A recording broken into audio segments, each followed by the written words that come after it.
हम रोज एक मुद्दे को उठाते हैं जिसका सीधा सरोकार आपसे होता है।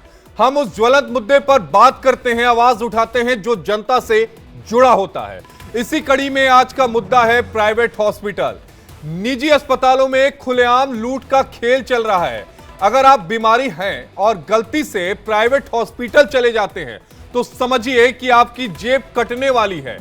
बीमारी से तो आप बच सकते हैं, लेकिन इनके भारी भरकम बिल से आपको कोई नहीं बचा सकता। आपकी पहले सारी जांच कराई जाएगी, जिसका आपकी बीमारी से कोई भी लेना देना नहीं होता, क्योंकि इनको अपना टारगेट अचीव करना होता है। फिर डिस्चार्ज करते समय लंबा चौड़ा एक बिल थमा दिया जाता है।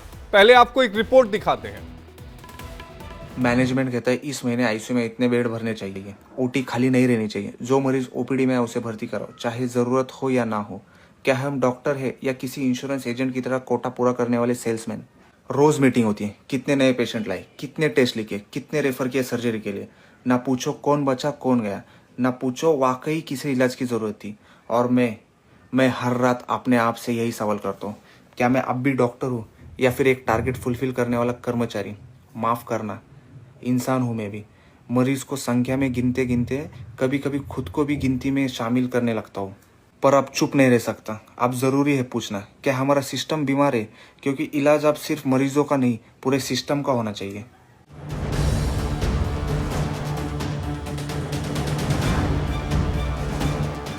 तो सुना आपने, निजी अस्पतालों में भी टारगेट सेट होता है। नौकरी बचाने और प्रमोशन के लिए इन्हें तय समय पर इसे पूरा करना होता है। गर्मी शुरू होते ही बीमारियां भी बढ़ने लगती हैं। फ्लू, वायरल, मलेरिया जैसी बीमारियां अक्सर मॉनसून के मौसम में अधिक होती हैं, जिसके कारण मजबूरी में मरीज को निजी अस्पताल का रुख करना पड़ता है। फिर शुरू होता है असली लूट का खेल। इलाज के नाम पर उनकी जेब पर डाका डाला जाता है। पहले तो कई तरह के टेस्ट कराए जाते हैं, जिसका बीमारी से कोई लेना देना नहीं होता है। और फिर जब सारे टेस्ट हो जाते हैं तो दवाइयों की लिस्ट दी जाती है, और जब हॉस्पिटल से डिस्चार्ज होते हैं तो लंबा चौड़ा बिल थमा दिया जाता है। ऐसा ही मामला गाजियाबाद से सामने आया है, जहां नेहरू नगर अस्पताल में नॉर्मल बुखार के नाम पर 55,000 रुपए का बिल बना दिया। इस तरह यशोदा अस्पताल में हर्निया का ऑपरेशन का 2.5 लाख रुपए का बिल बनाया गया, लेकिन मरीज ठीक नहीं हुआ। तीमारदार जब अस्पताल पहुंचे तो मरीज को फिर से अस्पताल में भर्ती कर लिया गया। डॉक्टर की तरफ से बताया गया कि किसी नस में दिक्कत हो गई है। इसके बाद मरीज को वेंटिलेटर पर रखा जाता है और फिर से करीब 15 लाख रुपए का बिल बनाया जाता है, लेकिन मरीज की इसके बावजूद मौत हो जाती है। ये हॉस्पिटल नहीं है, ये तो एक व्यापार का माध्यम बना लिया उन्होंने। और इनकी निगाह में कोई पेशेंट इनके लिए कोई दया दृष्टि नहीं रही। इनके लिए तो केवल ये है कि व्यापार का साधन है। मेरी मिसेज नेहरू नगर यशोदा हॉस्पिटल में भर्ती रही थी बुखार में। मैं उनको ले गया था, बुखार में समस्या है, दवाई ले देंगे। उन्होंने मेरा 24 घंटे के अंदर 1 लाख रुपए का बिल बनाया, जिसमें से 55,000 रुपये मात्र टेस्ट हो गए थे। बुखार एक नॉर्मली फीवर में 55,000 रुपए के टेस्ट ये डॉक्टर हॉस्पिटल में बिल बना रहे हैं। इनके लिए केवल व्यापार है। मैंने देखा है वैसे तो कि जहाँ तक है सरकारी हॉस्पिटल में तो ऐसा नहीं होता है, बहुत जरूरत पड़ने पर ही मतलब जांच लिखते हैं। बट प्राइवेट हॉस्पिटलों में आजकल पहले आपने पर्ची बनवाई और पर्ची बनवाने के जस्ट बाद ही वो 2-4 जांच तो लिख ही देंगे, शुगर, थायराइड, बीपी वगैरह वगैरह। और बड़ी बड़ी महंगी महंगी दवाइयाँ लिख देंगे, महंगी महंगी जांचें लिख देंगे। तो ये अननेसेसरी नहीं होना चाहिए। इसी तरह यूपी के हरदोई में भी सीने में दर्द की समस्या को लेकर मरीज मेडिकल कॉलेज गया, जहां डॉक्टर्स ने ईसीजी समेत कई जांच की, मगर दर्द से राहत नहीं मिली, जिसके बाद लखनऊ रेफर कर दिया। पीड़ित की माने तो डॉक्टर्स ने 8 दिन में करीब 20,000 की जांच लिखी और करवाई, जिसके बाद अब हार्ट में सर्जरी के लिए बोला है। हमारी तबीयत खराब हुई तो मेडिकल कॉलेज हरदोई में भर्ती हुआ, तो उन्होंने नब्ज तो नहीं पकड़ पाई, बीमारी तो नहीं पकड़ पाई। कम से कम 20,000 की जांचें बाहर की लिखी। पहले जांचें लिखते हैं और जब जांचें होके आ गई तो उन्होंने नहीं पकड़ पाया। फिर उसके बाद लखनऊ के लिए रेफर कर दिया। लखनऊ जाने के बाद कि लारी से मेरा इलाज चल रहा है। इन्होंने बिल्कुल यहाँ जांचों के नाम पे धांधली डॉक्टर कमाई के जरिए बनाए हैं। मैं अपने लड़के को पहले दिखाने आई थी यहाँ पर, तो उसके दिल की प्रॉब्लम थी, उसे 2 महीने का यही डिलीवरी भी हुई थी। तो इन्होंने सब सही करके छुट्टी कर दी थी। फिर इसको मैं टीका लगने के बाद इसकी तबीयत ख़राब हुई, यहाँ लेके आई मैं दिखाने के लिए। तो उन्होंने कह दिया कि इसको दिल की परेशानी है, मतलब दिल बढ़ रहा है उसके, और फसलियाँ ज़्यादा चल रही थी। तो उन्होंने ये कह दिया कि अपने रिस्क पे एडमिट मतलब ले नहीं रहते, ये कहते अपने रिस्क पे रख लो, हम यहाँ कुछ नहीं कर सकते, बस डाल के रखेंगे, और अगर कुछ होता है तो तुम्हारी हेडिंग है, और या तो अपनी मर्ज़ी से जाओ दूसरे अस्पताल, यहाँ में हम नहीं देख पाएंगे, रेफर नहीं करेंगे हम यहाँ से। हमने कही रेफर कर दो भाई, दिल की, उस पर नहीं करा। लड़का मेरा अगले ही दिन ख़त्म हो गया। आईसीयू की बहुत ज़रूरत थी, उसको आईसीयू नहीं दी। ये 1-2 जगह की समस्या नहीं है, पूरे देश के निजी अस्पताल की ये कहानी है। प्राइवेट हॉस्पिटल में जाने का मतलब है कि जेब पर डाका, लेकिन मरता क्या ना करता। बीमारी होने पर इलाज कराने तो अस्पताल ही जाना पड़ेगा। ऐसे में सवाल ये है कि इन अस्पताल की लूट से आखिर छुटकारा कैसे मिलेगा। Bureau report, India daily.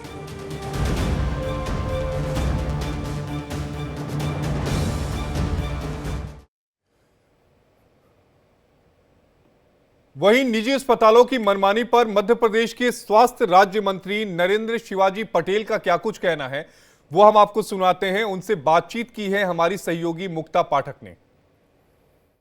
India daily में इस वक्त मेरे साथ हैं हेल्थ मिनिस्टर, राज्य मंत्री हैं नरेंद्र शिवाजी पटेल। उनसे बात करते हैं। सर, अगर हम बात करें, जो हॉस्पिटल्स की बात करें, चाहे वो सरकारी बात करें या प्राइवेट बात करें, तो मरीज जो है वो अक्सर बहुत परेशान होता है। प्राइवेट में ऐसा होता है कि उसको इतने सारे टेस्ट लिख दिए जाते हैं जो कि जरूरत भी नहीं, ताकि बिलिंग बढ़े, और सरकारी में कम लिखे जाते हैं लेकिन सुविधाएं नहीं रहती। तो दोनों तरह की बातें ना। देखिए, निश्चित रूप से हमारा बड़ा प्रदेश है, 8 करोड़ से अधिक की जनसंख्या है, और हमारे जो स्वास्थ्य संस्थान है, चाहे वो सरकारी क्षेत्र के हों चाहे प्राइवेट क्षेत्र के हों, सही तरीके से काम करें, इसके लिए सरकार निरंतर प्रयास करती है। हमारे यशस्वी प्रधानमंत्री नरेंद्र मोदी जी ने तो आयुष्मान कार्ड देके 5 लाख तक का इलाज निःशुल्क कराने का जो एक सर्वोत्तम कार्य किया, उसका लाभ भी गरीब लोगों को मिले, इसका प्रयास डॉक्टर मोहन यादव जी के नेतृत्व में मध्य प्रदेश सरकार करती है। ये इसको भी मैं स्वीकार करता हूँ, कहीं कहीं पर कुछ मरीजों को परेशानियों का सामना करना पड़ता है, लेकिन वो कैसे समाधान हम उस दिशा में कर सकते हैं, उसके लिए निरंतर मध्य प्रदेश की सरकार काम करती है। सर, दमोह का जो केस था वो पूरे ऑल ओवर इंडिया में चर्चा में हुआ कि डिग्रीज नहीं थी और उसके बावजूद वो हार्ट जैसी जो है वो ऑपरेशंस कर रहा था। इस तरह की चीजों की दोबारा रिपीटिशन ना हो, तो उसको लेकर क्या कदम उठा रहे हैं? बिल्कुल, निश्चित रूप से इस पे ऐसे विषय को लेकर समय समय पर एडवाइजरी निकलती हैं, दिशा निर्देश निकलते हैं। हमारे CMHO जो जिले के अधिकारी हैं, उनको निर्देश होते हैं कि जितने भी हॉस्पिटल्स हैं या जो लोग प्रैक्टिस कर रहे हैं, उनकी जांच निरंतर होते रहे, ताकि कोई भी ऐसा ना हो कि किसी भी तरह का जिस पे योग्यता ना हो और उसके योग्यता से इतर कोई प्रयास करता, तो निश्चित रूप से उसके खिलाफ दंडात्मक कार्रवाई करेंगे। हमसे बातचीत करने का बहुत बहुत शुक्रिया। 1 मिनट सर रुकेगा। तो ये थे नरेंद्र शिवाजी पटेल, जो बता रहे थे कि सरकार जो है पूरी तरह से गंभीर है कि स्वास्थ्य के फील्ड में किसी भी तरह की परेशानी कोई भी मरीज को ना हो। इंडिया डेली के लिए भोपाल से कैमरामैन ओबेस के साथ मुक्ता पाठक। सरकार को आपने सुना, स्वास्थ्य मंत्री हैं, बड़े बड़े वादे कि किसी भी तरह की कोई चीजें नहीं होंगी, गड़बड़ी नहीं होगी, लेकिन हकीकत क्या है ये हम सब जानते हैं।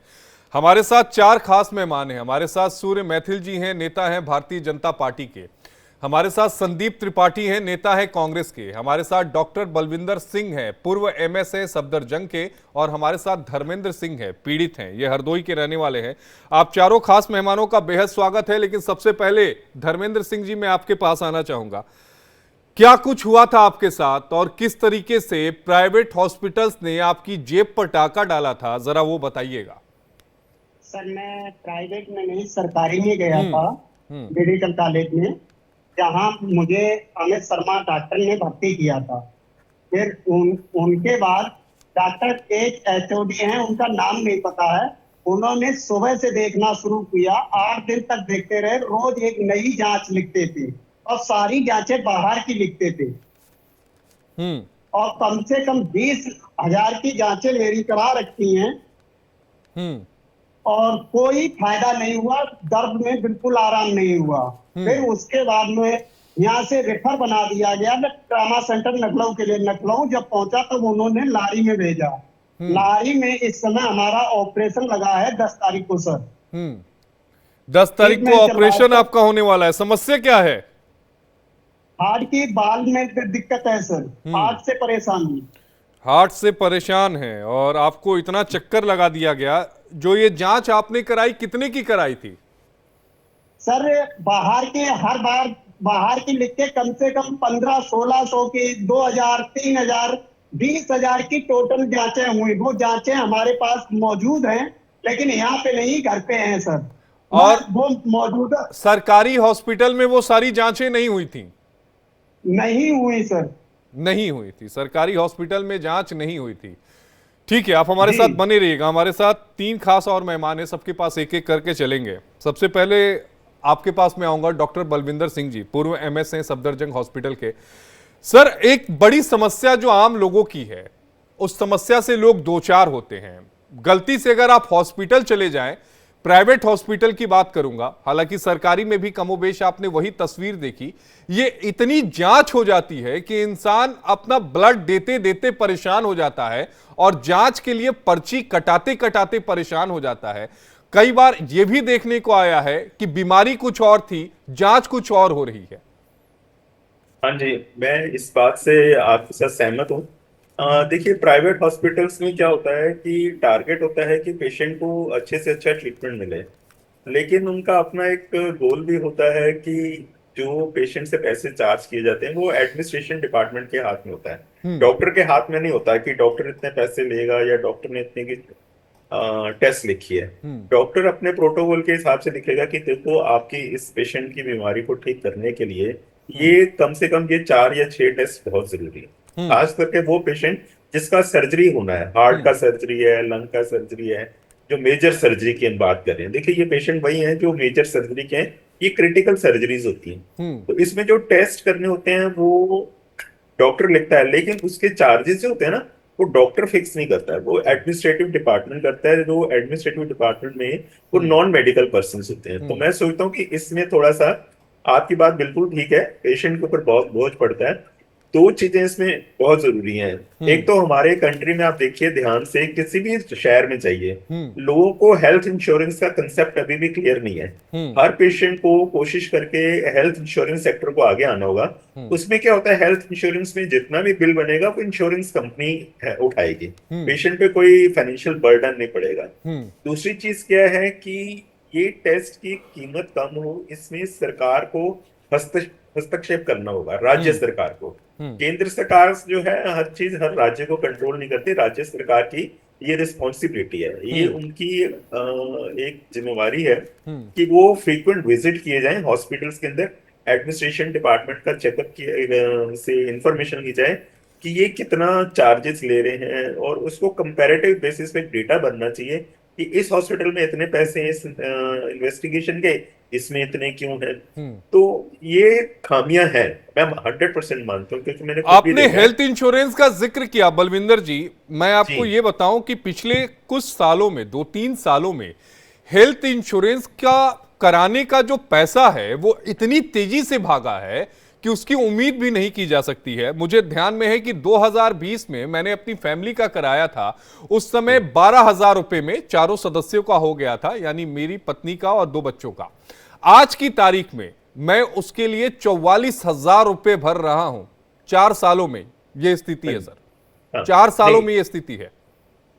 अभी आपने जो इंश्योरेंस कराया अपनी फैमिली का, you are a young person, लेकिन आप जानते हैं सीनियर सिटीजन जो हैं 65 इयर्स प्लस एज के, उनका 30,000 से लेकर 40,000 रुपए एनुअल प्रीमियम है।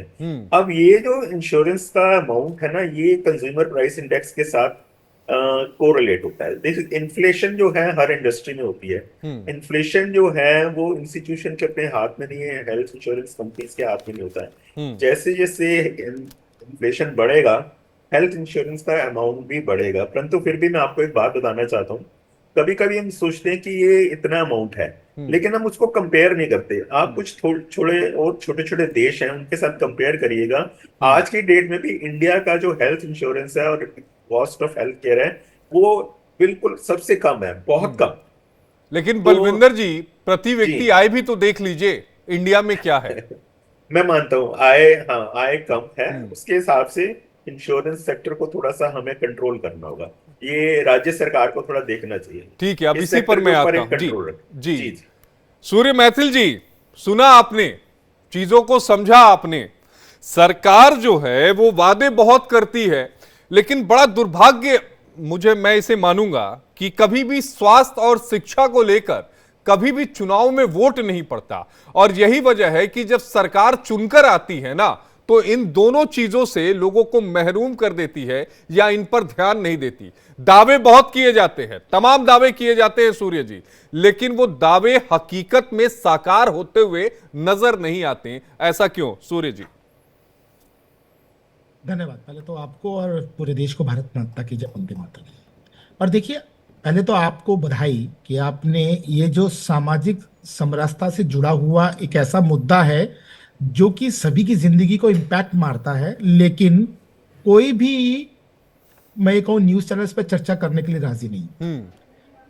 अब रह गई बात जहां तक स्वास्थ्य सुविधाओं की, तो देखिए, अगर आप बात कर रहे हैं 2014 से पहले की, तो मैं आपकी बात से सहमत भी हो सकता हूं कि इस देश के अंदर जो देश के नागरिक हैं उनके स्वास्थ्य की सुरक्षा की जिम्मेदारी सरकार को उठानी चाहिए, लेकिन उन्होंने नहीं उठाई।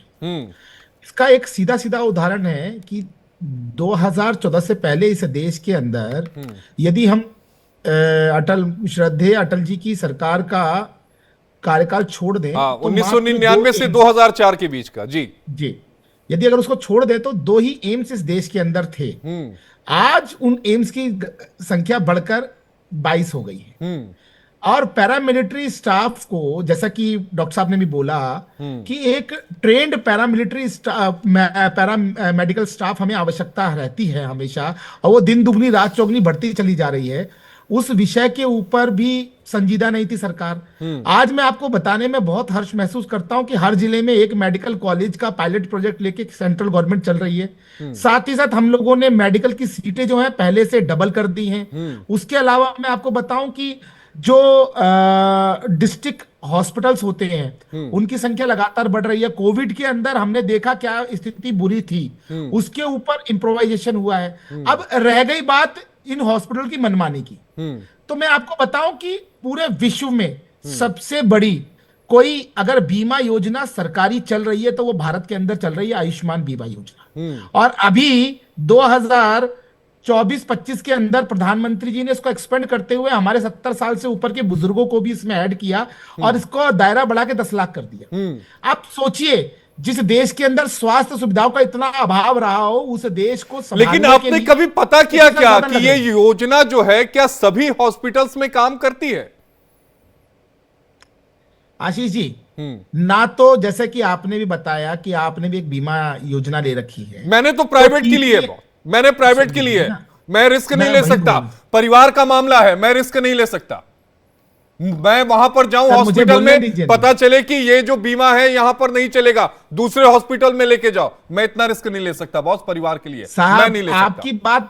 आपकी बात से बिल्कुल मैं सहमत हूं। उसी पे मैं आ रहा था कि जिस प्रकार की आपने बीमा ले रखा है वो भी प्राइवेट बीमा है, वो भी हर अस्पताल में नहीं चलेगा। नहीं, हर अस्पताल का अपना पैनल होता है। नहीं, सारे पैनल में है। अच्छी क्वालिटी का लेंगे तो चलेगा, कैशलेस लेकर चलेंगे। सूर्य मैत्री जी, मुझे दिल्ली एनसीआर से मतलब है, मैं दिल्ली एनसीआर में रहता हूं और यहां पर जो टॉप हॉस्पिटल है वहां चलता है, मुझे उससे वास्ता है। जी सूर्या जी, बिल्कुल मैं सहमत हूं आपसे। आपके लिए दिल्ली एनसीआर हो सकता है, लेकिन हम लोगों के लिए भारत का एक एक नागरिक जो है उसकी जिम्मेदारी हमारे हाथ में है और हम लोग उसको लेके चल रहे हैं। हमारे लिए सिक्किम के अंदर रहने वाला भारतीय भी हमारा है, जम्मू कश्मीर में रहने वाला, बिहार में, झारखंड में, तेलंगाना में, हर जगह का व्यक्ति जो मैं बिल्कुल मानता हूं, मैं बिल्कुल मानता हूं। लीजिए, अब मेरे को उत्तर दे लेने दीजिए आशीष जी।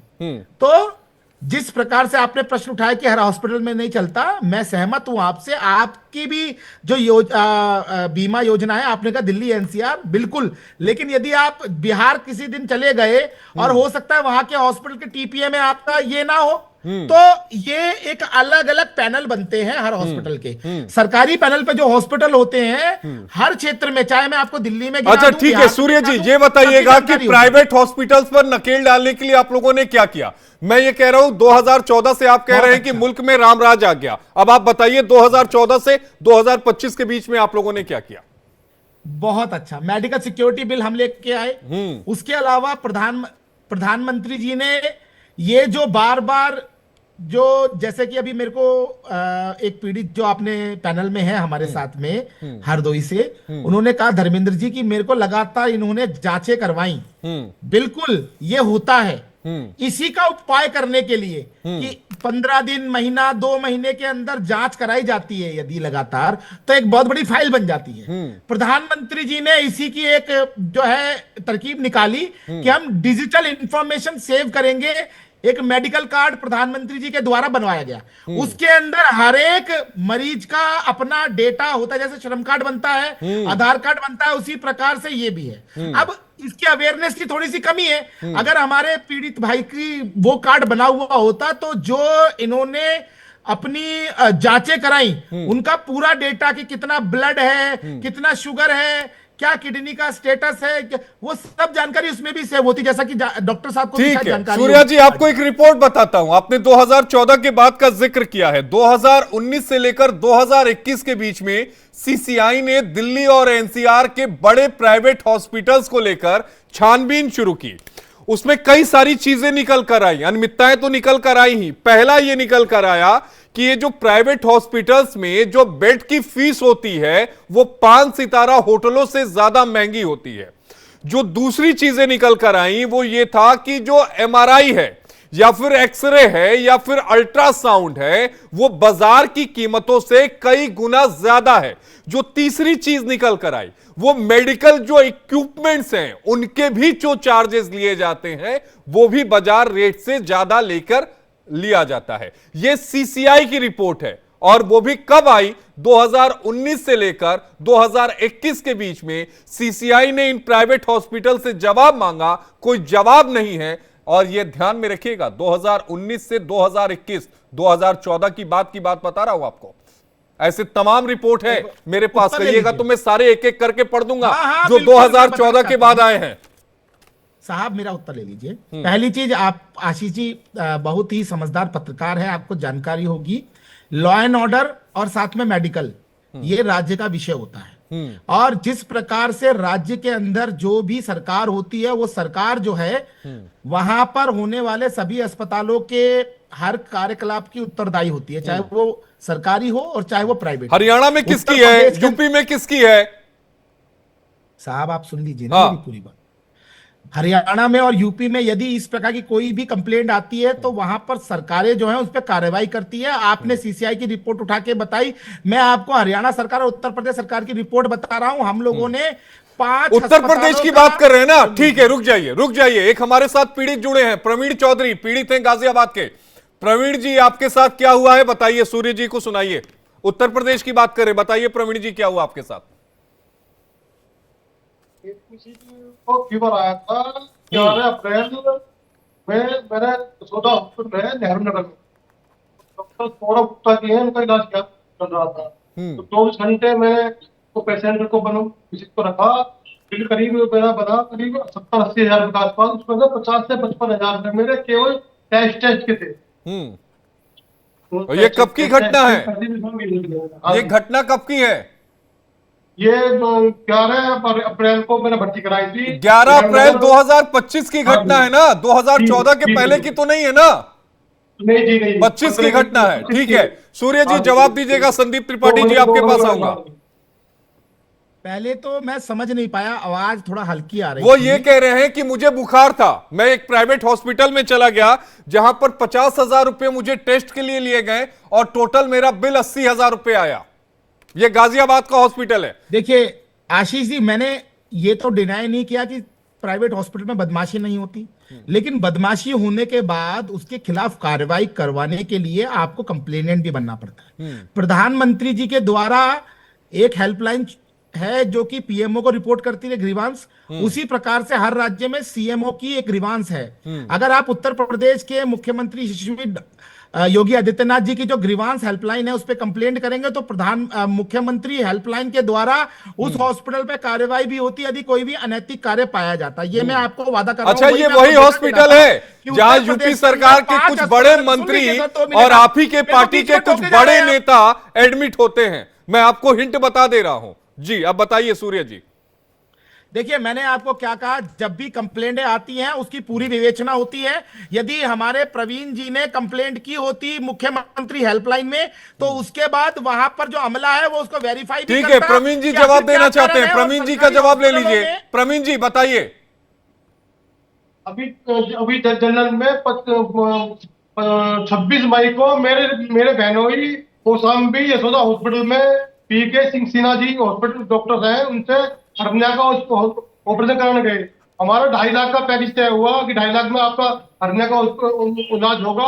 और हर्निया का ऑपरेशन होने के बाद में उन्होंने 2006 2 जून तक 8 दिन तक हमारे पेशेंट को रखा, एंड में डेथ डिक्लेयर कर दिया और बिल है 15 से 20 लाख रुपए का, जो 2.5 लाख इन्होंने सूर्या मैथिली जी, बोला था हार्निया के लिए रखा गया था।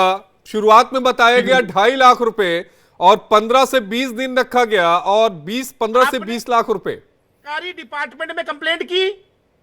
प्रवीण जी इसको लेकर कहीं शिकायत की क्या? प्रवीण जी का ऑडियो अप किया जाए। प्रवीण जी, हमने एफआईआर कराई है, पोस्टमार्टम कराया है, एफआईआर भी है, पोस्टमार्टम भी है।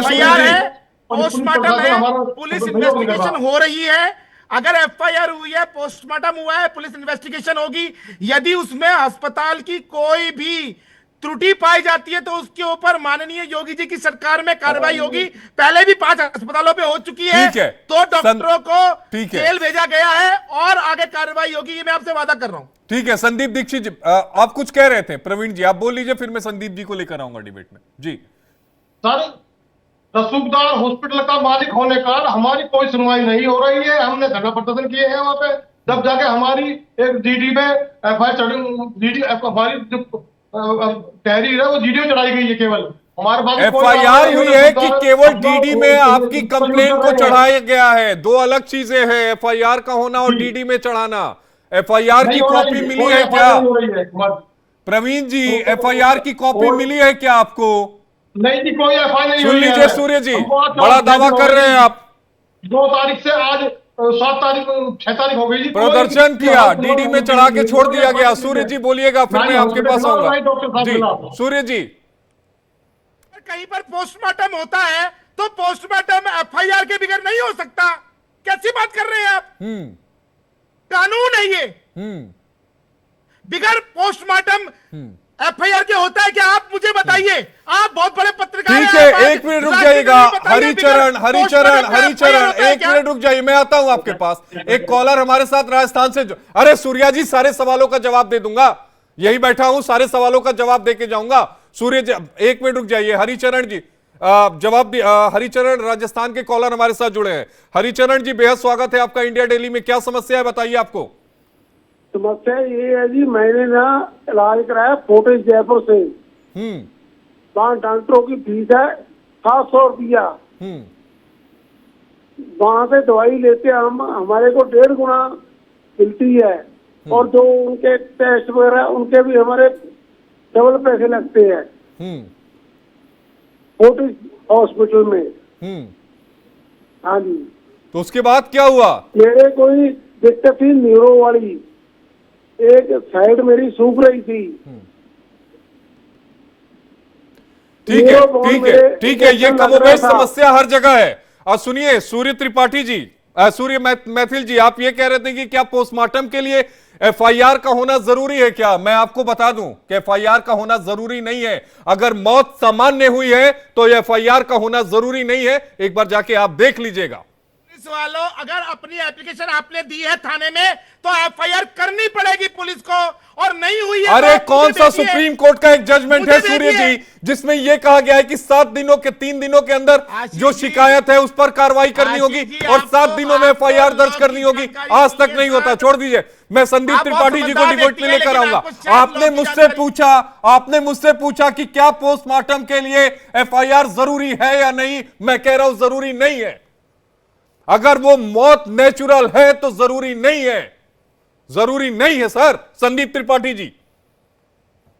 जी, देखिए पहली बात तो आपके चैनल को और आपको मैं बधाई दूंगा कि आपने एक ऐसे विषय को चुना जो कि कमोबेश पूरे देश का मसला है और पूरे देश की ये समस्या है कि जिस तरीके से आज जो है डॉक्टर जो कि हमारे ही बीच से निकल कर जाते हैं, हमारे ही घर परिवार के लोग होते हैं, लेकिन जब वो डॉक्टर की डिग्री लेकर प्राइवेट हॉस्पिटलों में या अपनी खुद की प्रैक्टिस स्टार्ट करते हैं तो मानवता और जो इंसानियत है वो दोनों को भूल जाते हैं। ये कमोबेश 90% डॉक्टरों की स्थिति है।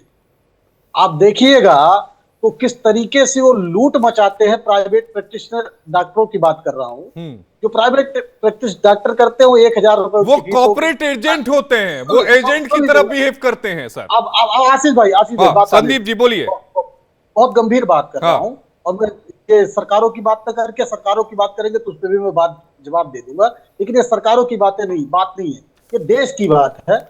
बात यह है कि आप जाइएगा 1000 रुपए फीस होगी, अगर आपको तुरंत दिखाना है तो वही फीस तुरंत 2000 रुपए हो जाए।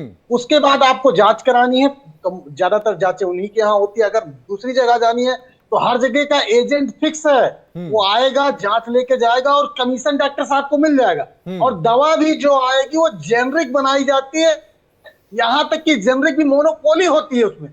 अगर उस दवा को आप किसी दूसरे मेडिकल स्टोर पर ढूंढते ढूंढते मर जाइएगा, वो दवा नहीं पाइएगा। ये चल रहा है आज देश में। आज इसके खिलाफ सरकार को कदम उठाना पड़ेगा और चाहिए। राजस्थान ने शुरुआत की, राजस्थान की गहलोत की सरकार ने 25,000 बीमा जो है हर प्राइवेट हॉस्पिटल से हर जगह ये लागू कर दिया कि अगर कोई आता है तो आपको बिना पैसे के इलाज करना पड़ेगा अगर वो गंभीर अवस्था में है। उसका डॉक्टरों ने विरोध किया, भारतीय जनता पार्टी ने विरोध किया, सबने विरोध किया। मैं ये कह रहा हूं कि हमने एजुकेशन फ्री दिया, भोजन का अधिकार दिया और हम ही आने वाले समय में पूरे देश को चिकित्सा का भी अधिकार देंगे। 2014 से पहले ये क्यों नहीं किया सर? हमने कहा कि शिक्षा का अधिकार दिया, भोजन अरे का अधिकार आपने दिया। क्या 2014 से पहले लोग बीमार नहीं पड़ते थे क्या संदीप जी? क्या 2014 से पहले प्राइवेट हॉस्पिटल नहीं थे क्या? आप कह रहे हैं कि हम सरकार में आएंगे तब करेंगे। कर्नाटक में आपने क्या किया है? तेलंगाना में आपने क्या किया है? अब सुनिएगा कि अब इसको क्या कहते हैं, हमने ये कहा कि हमने इन क्षेत्रों में काम किया, आगे हमारी ये सोच है और हम ही करके दिखा। अरे अभी तक सोच ही, मतलब मैं समझ नहीं पा रहा हूं कि आम आदमी के लिए हमारी राजनीतिक पार्टियां कब सोचेंगी? अरे आते हैं, आम आदमी के लिए सोचते हैं। हम बता रहे हैं ना क्या क्या सोचते हैं। अगर आप ये कर रहे हो तो ये भी मैं बताता हूँ। आज भी आप अपने बिहार में जाइएगा, जो अगर गिरा हुआ अगर पुरानी जो है अस्पताल की बिल्डिंग दिख जाएगी तो आपको ये पता होना चाहिए कि उसको हम ही ने बनवाया। जो हमारे बाद शासन चलाने वाली राज्य सरकारें थी उसको सृजित करके नहीं रख पाई, उसको चला नहीं पाई। ये फैक्ट है। आप चले जाइए, जब हम 38 साल से उत्तर प्रदेश में नहीं है, कमोबेश यही स्थिति हमारी बिहार में है। हम जिस भी जहां पर राज्य में है, हमारा जो सरकारी स्वास्थ्य विभाग है हमने उसको इतना सुदृढ़ किया हुआ है कि वहां पर आपको कमोबेश ये शिकायत नहीं मिलेगी। कहीं पर आप देख लीजिए अगर हम शासन में है। बात फिर मैं ये कह रहा हूँ कि बात ये शासन और वर्सेस की नहीं है। अगर आप ये कह रहे हैं तो हम ये कह रहे हैं ना कि हमारी ये सोच थी। और अभी बात आई कि हम 5 लाख वो दे रहे हैं, आयुष्मान कार्ड दे रहे हैं। भैया आपके आने के पहले 30,000 रुपए स्मार्ट कार्ड बनता था। आपको नहीं पता होगा, पूरे देश के लोगों के पास था स्मार्ट कार्ड। लेकिन क्या है कि आपको 14 के पहले कुछ दिखता नहीं है। आप अगर हर एक योजना की अगर आप बात करेंगे तो ठीक है, इसका जवाब संदीप भाई मैं सूर्य जी से लूंगा। लेकिन एक कॉलर हमारे साथ जुड़े हैं, ओपी चड्ढा जी है दिल्ली से। ओपी चड्ढा जी, आपको क्या समस्या थी, किस हॉस्पिटल में गए थे, पूरी जानकारी बताइएगा। नमस्कार भाई साहब, समस्या क्या है? ये इंश्योरेंस पॉलिसी वालों ने तो लूट मचा रखी है। किसी टाइम पे इनको 7,000 रुपए प्रीमियम देते थे, आज 31-31 हजार रुपए प्रीमियम हो गया। ना कोई रोक है ना कोई टोक है। हर साल ना कोई क्लेम लेते हैं ना कुछ, बढ़ाते जा रहे हैं प्रीमियम। ये कहाँ से लाएंगे भाई साहब? आप बिल्कुल ये बात बिल्कुल सही कह रहे हैं कि लगातार बहुत तेजी से इंश्योरेंस की जो राशि है उसमें बढ़ोतरी की गई है। इसका मैंने जिक्र किया था बलविंदर सिंह जी से, पूर्व एमएस हैं सफदरजंग हॉस्पिटल के। आप अपनी दूसरी बात बताइए।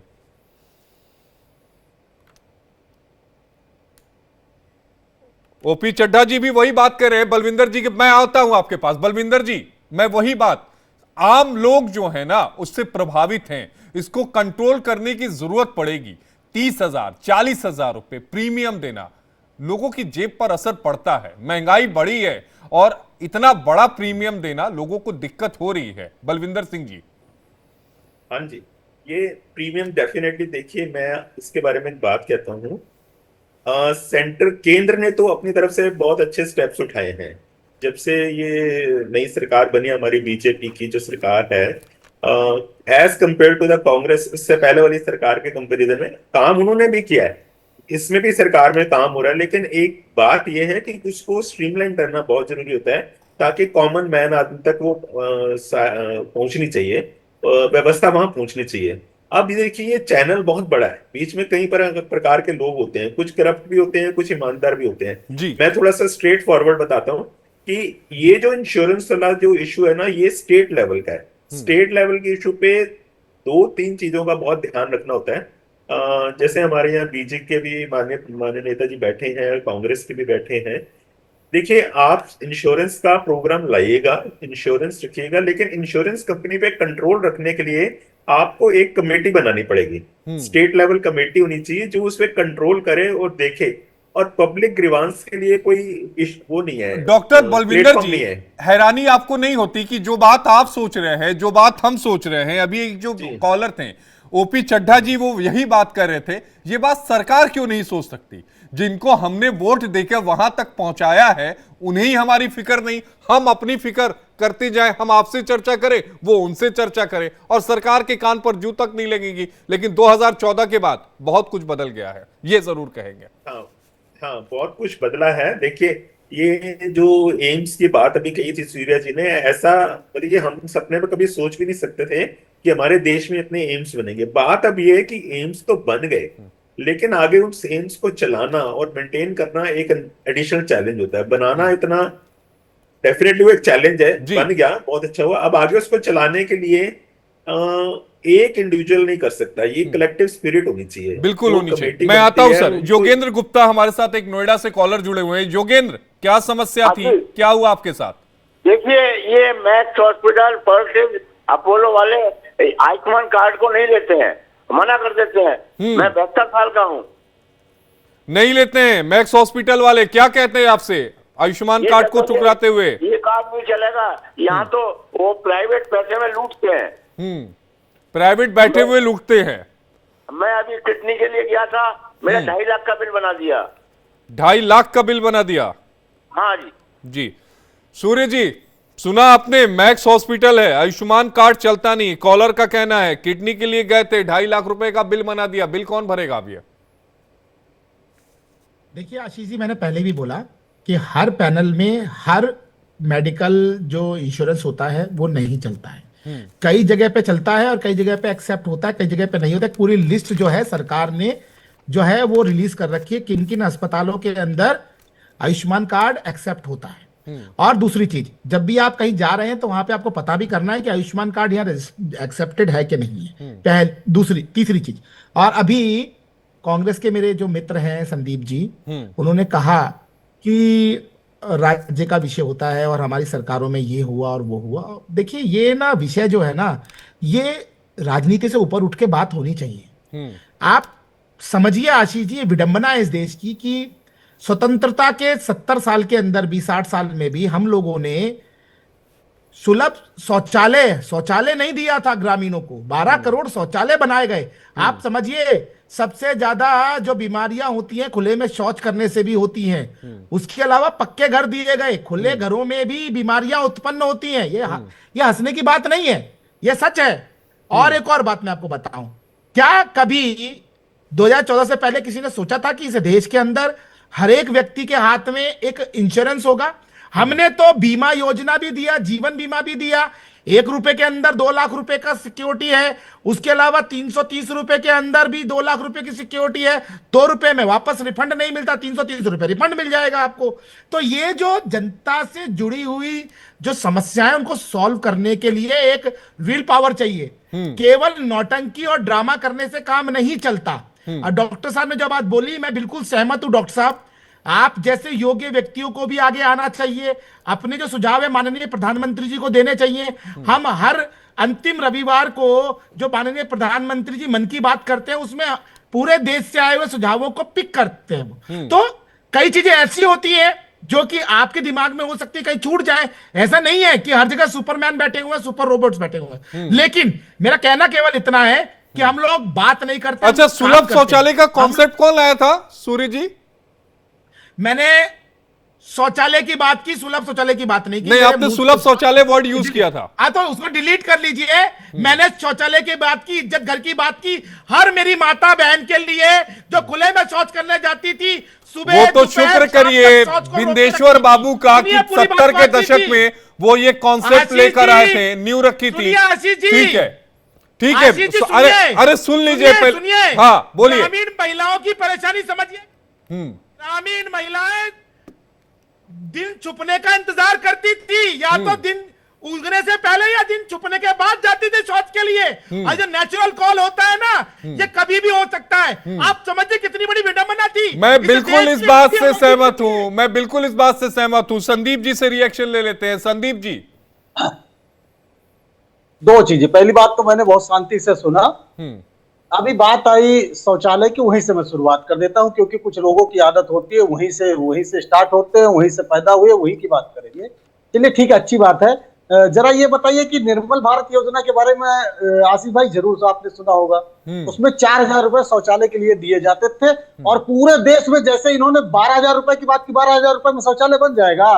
आप जाइए, आइए, जो प्रधानों ने बनाया है उसमें आज गाँव में कंडी रखी जा रही है, गोबर रखा जाता है। इनको पता ही नहीं है। आज भी गांव में उसी तरह लोग शौच जितने जाते हैं 80% जगह पर जैसे पहले जाते थे। आपके उस 12,000 1 बाई 1 के मीटर के जो बनारस में जो कन्नी लेकर मोदी जी बना रहे थे, वो कितने दिन चलेगा? मूर्ख बनाते हो आप लोगों ने। आपकी लूट का तंत्र था, प्रधानों ने 12,000 में 2,000 पहले ले लिया, और आपके लोगों ने जिले वाइज रिपोर्ट दिखा लीजिए, पूरे देश में लूट मचाई भारतीय जनता पार्टी के लोगों ने। फर्जी नाम के आधार पर पैसा लूटा अधिकारियों से मिलकर। मैं नाम बता दे रहा हूँ, राजकमल, जिसको जो है भारत का सर्वश्रेष्ठ पुरस्कार मिला, प्रतापगढ़ का था, उसको बाद में करप्शन का आरोप लगा उस पर। आज जांच चल रही है, और उसको इन्होंने पुरस्कार दिया उसको। तो ये इनका कॉन्सेप्ट है। भैया आप सिर्फ लूट करते हो। अब आती है एम्स की बात। आज भी जितने अधिकारी पदाधिकारी हैं और जितने आजपाई भाजपाई नेता हैं, तो बीमार होते हैं तो भागते दिल्ली वाले एम्स में। कांग्रेसी कहाँ जाते हैं? नहीं, हमने बनाए, हम तो जाएंगे। अरे हम तो बनाए हैं भाई, हम जाएंगे ना। ये जो गपोलिया करते हैं, ये 26 ठू 22 ठू, एक ठू नहीं बना पाए। और रायबरेली, मैं और बता दे रहा हूँ, इनके आने के पहले 7 एम्स हॉस्पिटल और कांग्रेस ने बना दिया था। आप सिर्फ झंडी पर आए हो, जैसे दूसरे के बच्चे को। अच्छा, बिल्डिंग बना देने से सब कुछ हो जाता है क्या संदीप त्रिपाठी जी? नहीं हो जाता, बिल्कुल सब कुछ हो जाता है क्या? उसको मेंटेन करने की, चलाने की जिम्मेदारी किसकी होती है? धर्मेंद्र जो हमारे साथ पीड़ित हैं, आपने सुना कि वो सरकारी हॉस्पिटल में गए जहां पर 20,000 रुपए का उनको टेस्ट करने के लिए कहा गया। सुनिए, हम आते हैं। बिल्कुल, आप इसी बात को तो मैं आ रहा हूँ कि बिल्कुल आप सही कह रहे हो कि जो आप कह रहे हो कि 1 डिस्ट्रिक्ट 1 मेडिकल कॉलेज, बिल्डिंग बनाने से मेडिकल कॉलेज बन जाएगा क्या? किसी हॉस्पिटल में जांच की सुविधा नहीं है। तो अभी हरदोई के साथी कर, हम तो बगल के जिले के रहने वाले, भैया हरदोई की मेडिकल कॉलेज जो बना हुआ है, वहां पर कोई जांच की सुविधा है? जरा बताइए सूर्य मैथिल जी को। और जो उत्तर प्रदेश में जो भी मेडिकल कॉलेज बना, एक मेडिकल कॉलेज के आप प्रधानाचार्य को लगा लीजिए, कहीं पर कोई जांच की सूर्य जी मैं आपके पास आऊंगा, बलविंदर जी मैं आपके पास भी आऊंगा। एक कॉलर जुड़े हैं, नवाब साहब हैं आगरा से। नवाब, क्या समस्या है, क्या कुछ हुआ था, जल्दी बताइएगा। जी सर, हमारी मतलब वाइफ खत्म हो गई थी सर। हमारे 2 बीमा था, एक दुर्घटना बीमा था और एक सर 330 रुपए वाला था सर।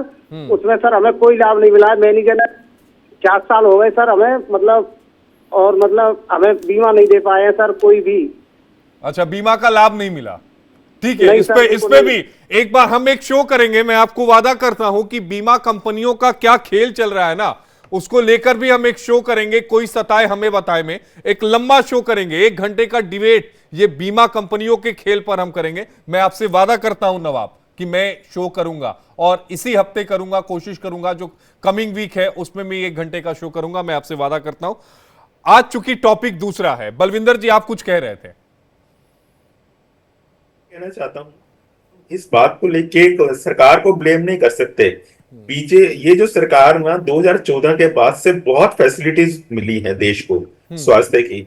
एम्स बने हैं, एम्स के अलावा और भी हॉस्पिटल्स बने हैं। दिल्ली सरकार ने भी लोग अपनी तरफ से मेहनत किया है, ऐसा नहीं है, लेकिन केंद्र सरकार की तरफ से पूरे देश को एक उसमें एक ही जगह रख के ना तोल के हर राज्य में इतने एम्स बनना, हॉस्पिटल बनना, इतने शौचालय देना, ये कोई आसान काम नहीं है। ये बनाया गया है और स्टेप्स इनिशिएट हुए हैं। मैं ये कहना चाहता हूं कि आगे इसके पब्लिक की इन्वॉल्वमेंट होनी बहुत जरूरी है। हमारे देश के अंदर आप देखिएगा हर गांव में एक पंचायत होती है, बड़े सीनियर लोग होते हैं, सब जगह होते हैं, सोसाइटीज होती हैं। कुछ ऐसा सिस्टम बनाना चाहिए, कोशिश करनी चाहिए। आज अगर ये कोशिश ना करते तो एम्स भी ना बनते। प्रधानमंत्री जी ने देखे, उनके एक ये आइडिया था, किया, करते करते वो मटेरियलाइज हो रहा है शौचालय बने, लेकिन आगे इसको चलाने के लिए हमें पब्लिक का इन्वॉल्वमेंट ले लेना चाहिए। अब कुछ शौचालय में से लोग बोलते हैं जी वहां गोबर रखा जाता है। अरे देश का आबादी तो देखो, कितने सारे गांव में 2-4 आपको गांव में ऐसा होता है तो हमें उसको इग्नोर करना है। वो एक छोटा सा पॉकेट है। आप पूरा पिक्चर देखिएगा, ग्लोबल वे में देखिएगा, ओवरऑल पिक्चर देखिएगा तो बहुत इंप्रूवमेंट है हमारे देश में। बलविंदर जी, क्या आप इस बात को मानते हैं कि सरकारी हॉस्पिटल में फैसिलिटीज और स्टाफ की कमी है आज की तारीख में भी? हाँ, पॉपुलेशन के हिसाब से कमी है, लेकिन पहले से बहुत इंप्रूवमेंट है। पहले से इंप्रूवमेंट है, लेकिन कमी है, अभी उस जगह को भरना जरूरी है। बिल्कुल, पहले से बहुत इंप्रूवमेंट है। देखिए, बहुत हर सरकारी अस्पताल में केंद्र सरकार के, आपको मैं ये बताना चाहता हूँ, मैं केंद्र सफदरजंग हॉस्पिटल से हूँ। आप ये देखिएगा, मैं हमारे हॉस्पिटल में जब मेरे टाइम पे, मैंने कोविड के टाइम पे आई वाज एमएस, हमारे हॉस्पिटल ने इतनी अच्छी सर्विसेज दी, इवन ब्रिटिश BBC लंदन ने हमको कवर किया था। तो ये ऐसे नहीं हुआ। मैं ये कहना चाहता हूँ हमारे हॉस्पिटल्स में बहुत पहले से फैसिलिटीज इंप्रूव हुई हैं, बजट इंप्रूव हुआ है, मैन पावर इंप्रूव हुई है, पर अभी भी हम अगर अपने आप को WHO के स्टैंडर्ड्स को थोड़ा सा उसको पढ़ना चाहिए, उसके अकॉर्डिंग हमारे देश में अभी भी मैन पावर की कमी है। देखिए, 3 चीजें बड़ी इंपॉर्टेंट होती हैं, material, money and man power. हमारे देश में मैन पावर की कमी है अभी भी, उसके लिए कोशिश की जा रही है। मटेरियल की कमी भी धीरे धीरे खत्म हो रही है, मटेरियल की कमी अब नहीं है। और जहां तक मनी की बात है, इस समय सरकार केंद्रीय अस्पतालों में अच्छा बजट दे रही है। सिर्फ अच्छा, ये कि आगे, हाँ, बजट पहले से बेहतर है, बहुत इंप्रूव हुआ है, पहले से काफी चीजें इंप्रूव हुई है। सूर्य जी से जवाब ले लेते हैं। सूर्य मैथिल जी, आपका रिएक्शन, आप कुछ कहना भी चाहते थे, अपनी बात पूरी करिए। संदीप भाई, मैं आ रहा हूं। सूर्य जी उस समय बोलना चाहते थे ना, सूर्य जी। देखिए, संदीप त्रिपाठी जी को मैं केवल इतना कहना चाहता हूं, इनको अगर आज जो इज्जत घर हम लोगों ने 12 करोड़ दिए उनमें गोबर भरा दिखाई देता है तो इसमें कोई हैरानी वाली बात नहीं है। क्योंकि जो मानसिकता है ना, वो मानसिकता सबके सामने, और जनता मानसिकता को समझती है। यही कारण है कि आज ये लोग सत्ता में नहीं है। आज ये लोग दिल्ली में अंडा है, उत्तर प्रदेश में अंडा है, बिहार में अंडा है, और उसके अलावा आप उड़ीसा में अंडा ले लीजिए इनका। मैं कहां कहां गिनवाऊं, हर जगह ये ऑमलेट पार्टी बने बैठे हैं। कारण क्या है? जनता से डिस्कनेक्ट हो चुके हैं, जनता की परेशानियों को ये समझते नहीं है। लेकिन नरेंद्र मोदी जी जो हैं, वो इसी जो अग्नि परीक्षा से निकल के आए हैं, उन्होंने अपने पूरा जीवन तप किया है और वो भारत की सेवा कर रहे हैं, भारत के बेटे हैं। उनके लिए भारत का ग्रामीण जो है, ग्रामीण अंचल, वो विकसित होगा, तभी ये देश विकसित होगा। 2043 का जो उनका लक्ष्य है, उसके लिए मेडिकल फैसिलिटीज एक बहुत बड़ा जो हिस्सा है, वो उनके लक्ष्य में भी है। यही कारण है कि हर जिले में एक हम लोग मेडिकल जो कॉलेज बनवा रहे हैं, उसके अंदर पैरामेडिकल स्टाफ की ट्रेनिंग भी हो, उसके अलावा डॉक्टर्स की सीट भी बढ़े। और एक और बात मैं कहना चाहता हूं आपसे, अभी ये इतनी सारी बातें हो रही थी, मैं इनसे बहुत विनम्रता से कहना चाहता हूं, ये हमारे आपकी राजनीति का विषय नहीं है। आप देखिए, 2 अक्टूबर 2014 को इस देश के अंदर पहली बार स्वच्छता अभियान शुरू हुआ था। आशीष भाई, आपने भी झाड़ू लगाई थी, मैंने भी लगाई थी। हम लोगों ने संकल्प मैंने कवर किया था, वो वाल्मीकि वहां पर था, मुझे याद है, हाँ, गोल्डा खाने के पास। और उससे पहले इस देश की स्थिति क्या थी? इस देश के अंदर हाइजीन इंडेक्स में हम कहां थे? आज हाइजीन इंडेक्स में हम कहां पर है, जरा मुझे बताइए। आज मैं रेलवे की स्थिति ले लूं तो रेलवे के अंदर कितनी साफ सफाई है, हॉस्पिटल में कितनी साफ सफाई है, रोड पे कितनी साफ सफाई है, ये बात हो रही है। लेकिन ऐसा तो नहीं है ना, देखिए ना, सुनिए ना, ऐसा तो नहीं है कि 2014 में ही ये शुरू किया गया था। अटल बिहारी वाजपेयी के जब टेन्योर था तो मुझे ध्यान में है कि उस समय भी संपूर्ण स्वच्छता अभियान जो था वो शुरू किया गया था। उसी का तो बदला हुआ प्रारूप है, नाम बदल दिया गया। सुनिए, एक दिन का स्वच्छता अभियान नहीं होता। स्वच्छता अभियान निरंतर चलता रहता है, जो कि प्रधानमंत्री जी ने पायलट प्रोजेक्ट के रूप में चलाया। भारतीय जनता पार्टी का एक एक कार्यकर्ता सक्रिय रूप से जनता के संग जुड़कर स्वच्छता अभियान को अग्रसर होकर आगे बढ़ा है। और मैं एक बात कहना चाहता हूं, आज अगर हम हेल्थ की बात करते तो स्वच्छता की बात करनी हमें जरूरी है। अगर स्वच्छता नहीं होगी तो हेल्थ इश्यूज होंगे ही होंगे। और जिस प्रकार से हम लोग पोलियो मुक्त हुए, ये पोलियो मुक्त होने के लिए क्या कांग्रेस सरकार का कोई इसमें योगदान था? पहली बार किसी ने यदि पोलियो के खिलाफ युद्ध लड़ा जब कांग्रेस की सरकार थी, तब भी किसने? हमारे पूर्व जो स्वास्थ्य मंत्री हैं डॉक्टर हर्षवर्धन जी, उन्होंने ही तो लड़ाई शुरू की थी ना, एक छोटा सा ऑर्गेनाइजेशन लेकर, रोटरी इंटरनेशनल के संग। मैं ये कहना चाहता हूं, फिर भी मैं राजनीति नहीं कर रहा हूं, मैं कह रहा हूं सोच की कमी है। आज 2014 के बाद से ये देश धीरे धीरे बदल रहा है। एक दिन में नाम बदल रहा है, अभियानों का नाम बदल रहा है बड़ी तेजी से। आपको ध्यान में होगा कि नहीं होगा, मैं आपको बता देता हूं। समझ लीजिए कि ग्रामीण स्वच्छता कार्यक्रम 1986 से 99 तक चलाया गया था, जिसे बाद में बदला गया था संपूर्ण स्वच्छता अभियान 1999 में शुरू किया गया था। बाद में इसका जो नाम है 2012 में बदलकर, जिसका जिक्र अभी हमारे कांग्रेस के सहयोगी कर रहे थे, निर्मल भारत अभियान कर दिया गया। और उसके बाद फिर इसका जो नाम था वो बदल दिया गया, जिसका जिक्र अभी आप कर रहे थे। तो ये सारी चीजें नाम बदलने, ऐसा नहीं है कि चीजें अचानक शुरू हो गई, कुछ चीजें पहले से चल रही थी, उनको सही दिशा आप ये कह सकते हैं सूर्य जी, तो वो हो सकता है। संदीप जी। आशीष भाई नहीं, अंतर जब निर्मल भारत योजना चली तो उसके लिए देश से कोई टैक्स नहीं लिया गया, लेकिन जब स्वच्छ भारत मिशन चला तो स्वच्छता सेस लिया गया और पूरे देश से लगभग 8 लाख करोड़ रुपए 8 लाख करोड़ रुपए स्वच्छता सेस के नाम पर उसीला गया है। यह हम नहीं कह रहे, भारत सरकार की रिपोर्ट कह रही है। और खर्च कितना किया है? 3 लाख करोड़ रुपए, उसमें भी 5 लाख करोड़ रुपए गटक गए, जनता का पैसा। ठीक है, एक बार एक सवाल बलविंदर जी से ले लेता हूं। बलविंदर जी, क्या समय आ गया है कि प्राइवेट हॉस्पिटल पर नकेल डालने के लिए एक बिल लाने की जरूरत है जो उसे रेगुलेट कर सके? मैं आता हूं संदीप जी, एक सवाल, एक अनुपात रख दो जी, बोलिए। रिक्वेस्ट है जी।